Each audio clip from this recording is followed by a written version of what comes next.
With slippery hands gently clutched around my knees, back curled over 90 degrees, face looking down into the scalding cement pavement, I focused on catching my breath and wiping off the ovular drops of sweat that were relay racing from the top of my forehead down into my eyes and congregating just above my top lip. I straightened out, put my hands over my head to give my lungs some expansion room, let out a booming exhale and turned up the volume on the little voice that was offering words of wisdom inside my ears. That's when I heard a phrase that completely shook my perception of all the work I had been doing in my own life and the lives of others. Stop trying to find your passion.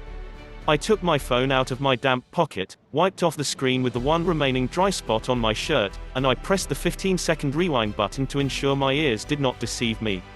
But I heard it again. Stop trying to find your passion.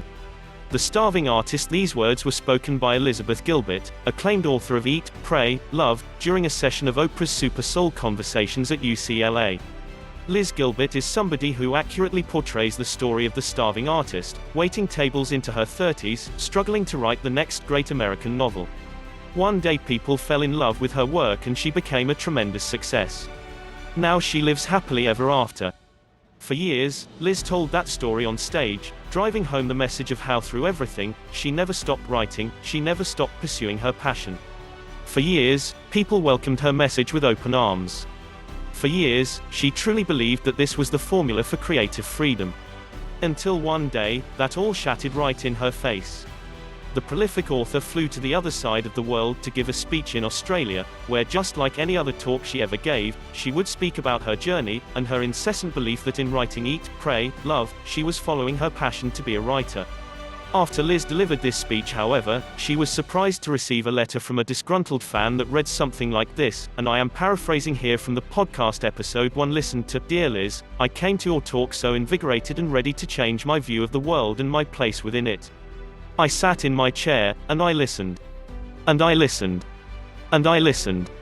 I listened to you drag on about how you have to find your passion, and you have to do what you love, and you have to make that your one thing. And the worst part is, you spoke about it all as if it were the easiest thing to do in this world. Well, Liz, I am a very intelligent woman, I have multiple degrees, I am traditionally successful, however you want to define that word, and I am confident enough to say that if there was something in my life that was so abundantly clear, that I was so enthralled by, something that you describe as a passion, then I am positive I would be smart enough to know what it was. But I do not have one. I do not have a passion.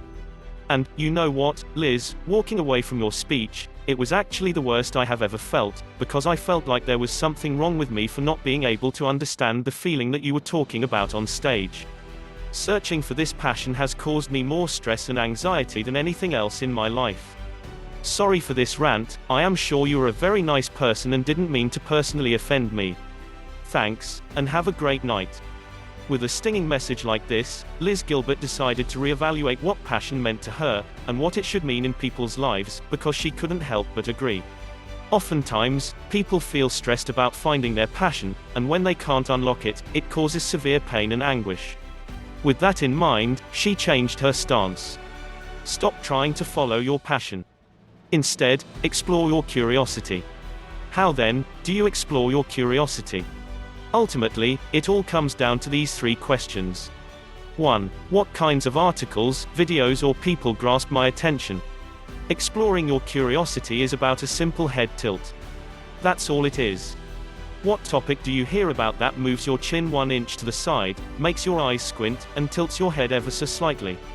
What type of content reels you in so close to the screen or page that you are millimeters from banging your head?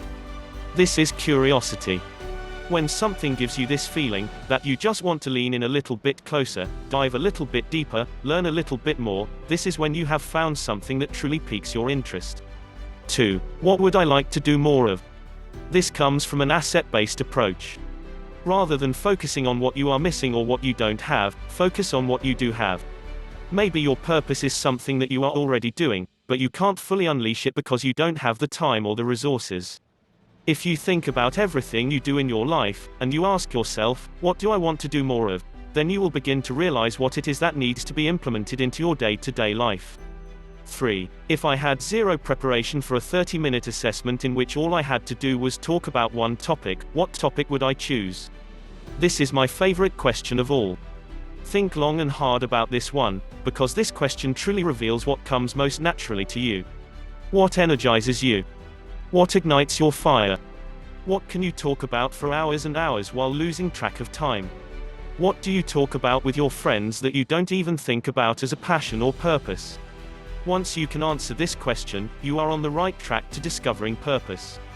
Final thoughts. In my own tortuous expedition to find my purpose, I have allowed my curiosities to guide me in every which way. I have bargained in flea markets in China. I have taken swing dancing classes with seasoned professionals. I have worked with food delivery startups, and I have created a food delivery company of my own. I have written a book, given a TEDx talk, coached founders and students and mid-level executives. Exploring your curiosities not only allows you to realize what you want to do in your life, but it also reveals what you don't want to do. With a heightened sense of self-awareness and intentional evaluation, you will steadily realize your ultimate identity.